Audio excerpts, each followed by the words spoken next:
La situation géopolitique actuelle entre la Russie et l'Occident prend une tournure inattendue et pour le moins préoccupante. Alors que le président américain Joe Biden évoquait un désarmement imminent de Moscou, les réactions des protagonistes ont révélé une dynamique bien plus complexe que prévu.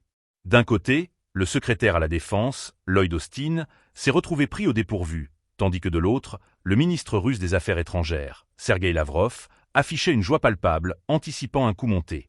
Ce climat de méfiance souligne une réalité inquiétante. La Russie semble plus déterminée que jamais à affirmer sa puissance nucléaire.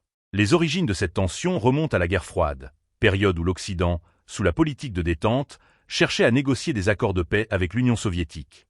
Ces initiatives, bien que présentées comme des gestes d'apaisement, dissimulaient des ambitions stratégiques visant à affaiblir le pacte de Varsovie et à élargir l'OTAN. Les États-Unis avaient alors réussi à duper les dirigeants soviétiques, posant les bases d'une rivalité qui perdure encore aujourd'hui. Sous Vladimir Poutine, cette dynamique a radicalement changé. La Russie, loin de se laisser intimider, a non seulement restauré sa position militaire, mais a également pris l'avantage sur l'Occident dans le développement d'armements innovants. Actuellement, les chiffres parlent d'eux-mêmes. 5 889 armes nucléaires du côté russe contre 5 759 pour l'ensemble des pays de l'OTAN. Cette parité numérique en dit long sur la capacité de Moscou à dissuader toute forme d'agression.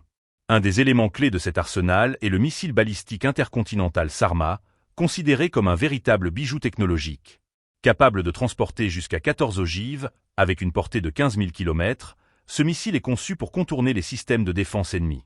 Les experts estiment qu'un seul de ces missiles pourrait anéantir une zone de la taille du Texas, lui valant le surnom inquiétant de « Satan Squared » en Occident. Ce développement souligne l'ampleur de l'innovation militaire russe, dont 94% de l'arsenal nucléaire a déjà été modernisé.